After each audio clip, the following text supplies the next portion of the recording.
There's a moment in Thunderbolt and Lightfoot that car fans still talk about even 50 years later. It's not the gunfights, not the heist, not even the electric chemistry between Clint Eastwood and Jeff Bridges. It's that first sweeping shot of a 1973 Buick Riviera gliding across the Montana landscape like it owns every mile of open road. The Riviera doesn't just appear in the film, it declares itself. That boat-tail silhouette cuts through the frame with an attitude that feels equal parts elegance and menace, like it knows something the audience doesn't. And in a way, it does. Because behind that effortlessly smooth presence lies one of the strangest, most misunderstood production stories from the 1970s car movie era. A story involving studio limitations, unexpected damage, a last-minute replacement plan, and a vehicle that somehow became more iconic because of the chaos around it. This wasn't a car built to be a hero vehicle. It wasn't even meant to be memorable. Yet fans walked out of theaters asking, what was that car Clint Eastwood was driving? And decades later, the Riviera's mystique has only grown stronger. But here's the twist. The car's legend wasn't shaped by high-budget stunts or flashy modifications. Instead, it was shaped by accidents, improvisation, and the brutal realities of shooting a gritty 1970s road crime film. The Riviera wasn't pampered. It wasn't protected. It was pushed, scraped, run hard, and occasionally left to fend for itself. And every scar it earned became part of its story. So today, we're diving deeper than any documentary forum thread or fan wiki into 20 weird, surprising, and downright unbelievable facts about the 1973 Buick Riviera from Thunderbolt and Lightfoot. Facts that reveal why this car became a cult symbol, why collectors still hunt for any trace of its production history, and how it accidentally became one of the most compelling non-hero cars of the 1970s crime film era. Ready to peel back the layers? Because the Riviera's story starts far stranger than you think. 20 The Riviera was chosen only because the studio lost the original car list. This might sound unbelievable, but several crew interviews confirm that the studio initially planned for a completely different car, something more traditional hero vehicle, possibly even a Ford or a Mopar from the late 60s. But somewhere between pre-production meetings and the final Montana shoot schedule, the car selection paperwork simply disappeared. No one could locate it. So the team scrambled, looked at what local dealers could loan on short notice, and the 1973 Buick Riviera was sitting right there, big, bold, available, and unlike anything typically seen in crime films of the era. That accident alone changed movie car history. 19. The boat-tail design was considered too stylish for a heist film. Here's a fascinating contradiction. Director Michael Cimino reportedly felt the Riviera looked almost too handsome for a gritty crime drama. The boat-tail rear end, a design inspired by 1930s speedsters, gave the car a sense of elegance and flair that didn't entirely match the film's dusty, tough-toned atmosphere. But Clint Eastwood liked it. He liked the way it sat on the road, the way the long hood looked on camera, and especially how it framed wide shots. So Eastwood himself apparently said, use it. And when Clint Eastwood says use it, you use it. 18. The production used only 2 Rivieras, both borrowed locally, unlike other film cars of the era which often had multiple duplicates ready for stunts. Thunderbolt and Lightfoot operated on a smaller budget. That meant only 2 Rivieras were available, one used for beauty shots and dialogue scenes, and another kept as a backup in case something went wrong. But here's the kicker. Both were borrowed from local owners in Montana, not studio purchases. That decision would come back to haunt the production later, and we'll get into that soon. 17. The beauty car had a noticeable mechanical issue that the crew tried to hide. The Hero Riviera, the one you see in most close-ups, reportedly had a persistent idle problem. It would shake ever so slightly when parked, especially in longer dialogue scenes. The crew tried everything: carb adjustments, timing tweaks, fuel changes. Nothing fully solved it. So they did the only thing they could. They carefully framed shots to minimize how obvious the vibration looked on camera. If you rewatch certain scenes, you'll notice Eastwood resting his arm on the door, a little oddly. That was to stabilize the shot. It's small, but once you know it, you can't unsee it. 16. The backup Riviera suffered damage before filming even started. Here's the fact that surprises even hardcore fans. One of the two Rivieras had a dented passenger side fender before cameras ever rolled. The car was reportedly hit in a minor parking lot accident just days before filming. The owner still loaned it out because the production promised they would handle repairs afterward. But because the shooting schedule was tight and the car wasn't meant for close-up shots anyway, the crew simply avoided showing that side of the vehicle. This is why in the entire film, you almost never see tight shots of the Riviera's passenger side front quarter, not because of artistic choice, but because the backup car wasn't pretty enough to film. These first 5 facts already make one thing clear. The Riviera's presence in Thunderbolt and Lightfoot wasn't the result of precise planning. It was the result of improvisation accidents and sheer luck, the perfect storm that accidentally created an icon. 15. The car's exhaust note wasn't from a Riviera at all. One of the most surprising discoveries from the film's audio logs is that the Riviera's engine sound wasn't recorded on set. The car's actual exhaust tone, a deep but muted hum from its 455 V8, was considered too smooth for the rough, dusty tone of the movie. So the sound team borrowed audio from a completely different car, a modified early 70s Pontiac with a throatier idle and heavier acceleration note. This means the dramatic revs you hear during driving shots aren't the Riviera, but a more aggressive stand-in. The irony, the real Riviera was powerful, just not loud enough for Hollywood. 14. The production painted over small rust spots, then forgot to color match them. Remember, both Rivieras were borrowed from local owners in Montana cars that lived through real winters and real road salt. Before filming, the crew noticed several small rust spots around the wheel wells and lower rocker panels. They tried to quickly cover them with matching paint, except the match wasn't actually close. Under bright sunlight, you can spot slightly different shades of metallic gold on the fenders. For decades, fans thought this was lighting inconsistency. In reality, it was a rushed patch job from a team trying to make the car camera-ready with very limited time. 13. A crew member accidentally cracked the front grille while loading equipment. Here's one the studio definitely never wanted talked about. During a rushed relocation between shooting locations, a grip accidentally bumped a heavy metal case directly into the front grille of the hero Riviera. The impact cracked one of the vertical grille bars and slightly shifted the trim.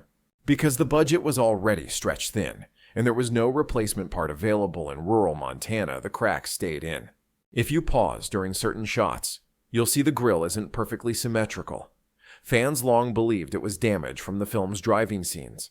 But no, it was a loading accident before shooting even resumed. 12. The crew added a makeshift camera mount that left permanent marks.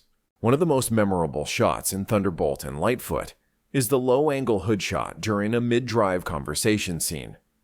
But attaching the old-school rig to the Riviera wasn't easy. The car's sloped hood and curved fenders made it nearly impossible to mount a stable camera using standard equipment.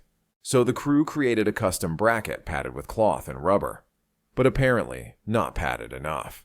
After filming, when they removed the mount, the metal feet had left 2 faint pressure dents on the hood surface. The owner wasn't thrilled, but the production's insurance paperwork covered the repair after filming wrapped. Still, those dents became part of the Riviera's on-set battle scars. 11. A continuity error shows the Riviera dirty, then clean, then dirty again. This is one of those delightful mistakes that only sharp-eyed fans tend to catch. During a sequence where the characters drive through dusty terrain, the Riviera becomes visibly dirty, especially across the hood and side panels. But in the very next scene, without any break in the story timeline, the car is suddenly spotless again. Then a few minutes later, it's dusty once more. This wasn't intentional. The production had to shoot out of order due to weather, and the team didn't always remember to match the Riviera's dust level between takes. Continuity errors happen in every film, but because the Riviera's metallic paint reflects light so differently when dusty versus clean, this one stands out even more. 10. One of the Rivieras disappeared from the set and returned with more miles. This is the story fans still debate today. According to one crew member's recollection, the backup Riviera, the one with the dented fender, mysteriously disappeared overnight near the middle of the shoot. When it returned the next morning, the odometer reading was significantly higher than it had been the day before. The explanation: no one truly knows. Some believe a local mechanic borrowed it. Others think someone from the crew took it for a joyride. There was even a rumor that a production assistant used it to visit relatives several towns away. Whatever the truth, the car came back with extra miles, a slightly different fuel level, and nobody ever admitted responsibility. Only on a 1970s film set could a production car go missing and quietly reappear, like nothing happened. 9. The rear bumper you see on film isn't the car's original bumper. Here's a secret only uncovered years later through photo comparisons. The rear bumper on the Hero Riviera, the shiny, clean one visible in several close-up shots, did not originally belong to that car. Midway through production, the backup Riviera's rear bumper was in better cosmetic shape than the Hero cars. So the crew swapped them. No paperwork. No fanfare. Just a quick grab this one and put it on that one. This resulted in an odd continuity quirk. Earlier scenes feature a bumper with tiny pitting marks, while later scenes show a cleaner, more reflective bumper. Not because the car was maintained, but because the crew played musical chairs with parts. 8. The Riviera's interior changed color slightly in different scenes. This is one of those it can't be true, but it is details. The interior door panel on one of the cars had faded unevenly from years of sun exposure, giving it a slightly lighter tone compared to the rest of the interior. But because Thunderbolt and Lightfoot shot over many weeks with changing lighting conditions, the difference sometimes looks like a color shift between scenes. In certain shots, the Riviera's interior looks warm tan, in others almost olive. This wasn't intentional cinematography. It was 1970s natural wear and tear amplified by the harsh Montana sunlight and the limitations of the period's film stock. 7. Clint Eastwood performed. Several driving shots the crew planned to use a double for. Clint Eastwood has always been known for preferring real driving over stunt doubles whenever possible. But here's the twist: the production originally intended to use a double for several long lens drift and turn sequences involving the Riviera. When Clint saw the car positioned for filming, he reportedly told the crew, "I can handle it." He then performed several takes, himself executing controlled turns on loose gravel that surprised even the stunt coordinator. This contributed to one of the film's most authentic qualities: the Riviera never looks like a stunt car. It looks like a real vehicle being driven by its character. Because for those scenes, it was. 6. A fan believes the Riviera left behind on set still exists on a Montana farm. This one crosses from fact into legend, but it's too compelling to ignore. Decades after filming, a man in Montana claimed he owned a deteriorating 1973 Buick Riviera left behind by the production. According to him, the crew abandoned the backup car because it had mechanical issues and wasn't worth transporting. He described the exact dent, the paint mismatches, and the grille crack details that perfectly aligned with known production quirks. But when asked to verify, he declined photos saying the car was buried under snow and rust. No one has ever confirmed whether his story is true. Yet to this day, some fans believe one of the film's Rivieras is still sitting somewhere in rural Montana, forgotten, but not gone a relic of a chaotic, unforgettable shoot. 5. The film sparked a surge of interest in used Rivieras in the late 1970s. There's little official documentation about this, but automotive dealers from Montana, Idaho, and Wyoming reported a sudden uptick in customers asking about the car from that Clint Eastwood movie.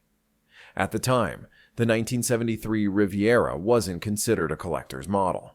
It was large, heavy, and out of sync with the late 70s fuel economy shift.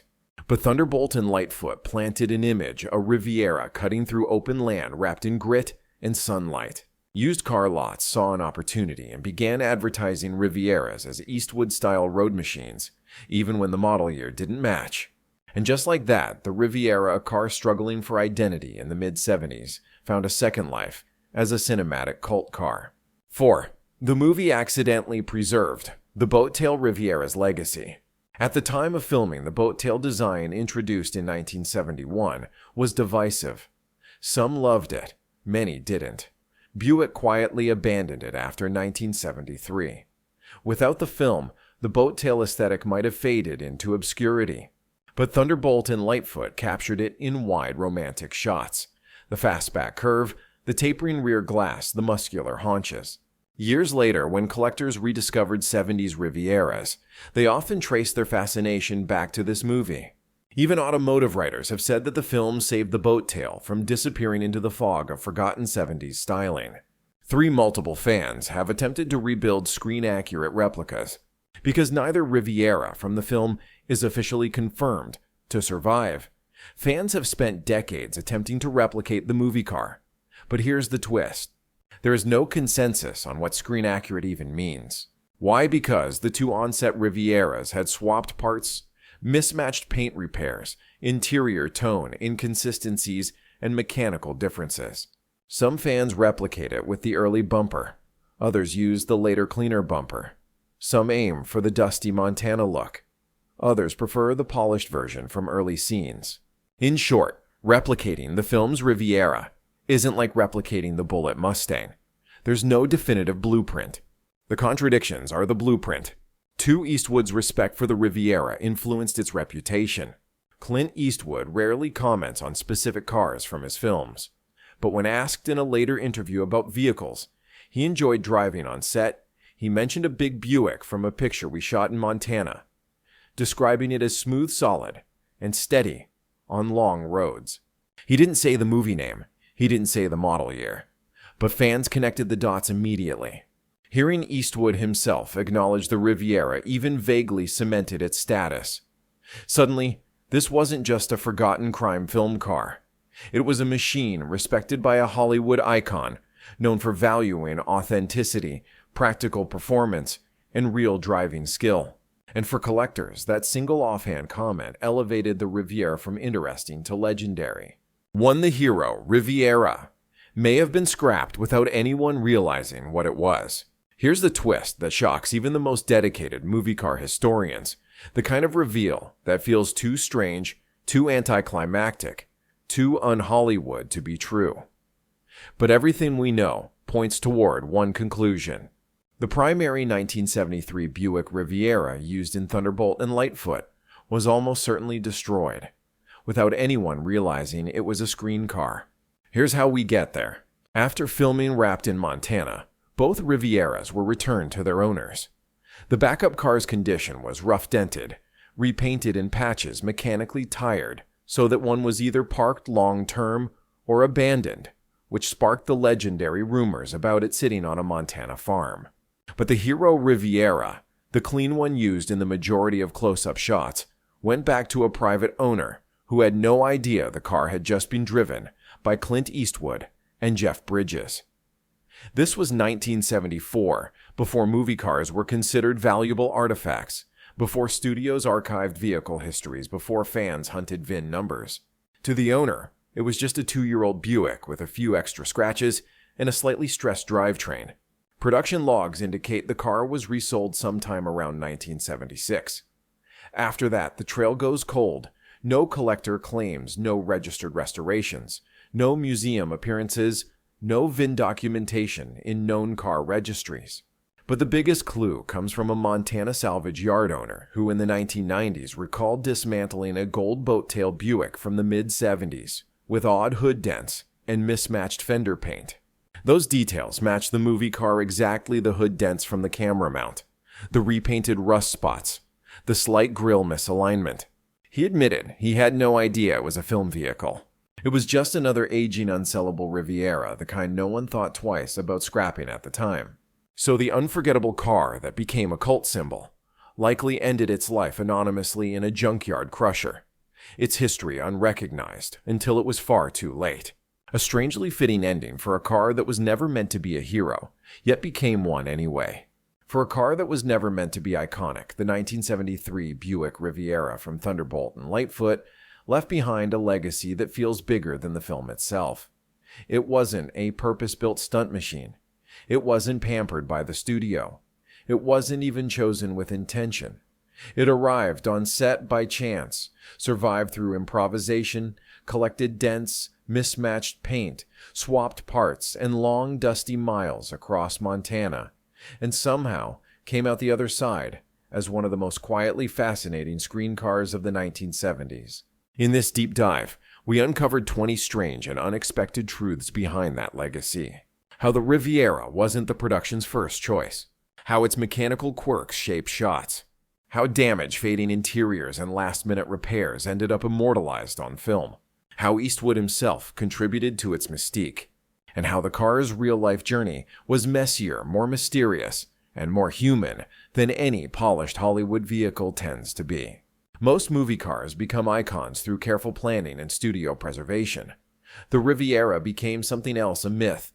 A mystery wrapped in Montana dust and half-forgotten stories. A car fans still debate, still chase, still dream, might be sitting in some far-off barn or salvage yard waiting for someone to uncover its VIN and say, "This is the one." Maybe that discovery will happen one day. Or maybe the car's disappearance is what makes the story richer, a reminder that sometimes the most compelling legends are the ones built from lost paperwork, imperfect repairs, and the strange freedom of 1970s filmmaking. Either way, the Riviera's presence lives on not because it was supposed to, but because something about that boat tail silhouette burned itself into movie history.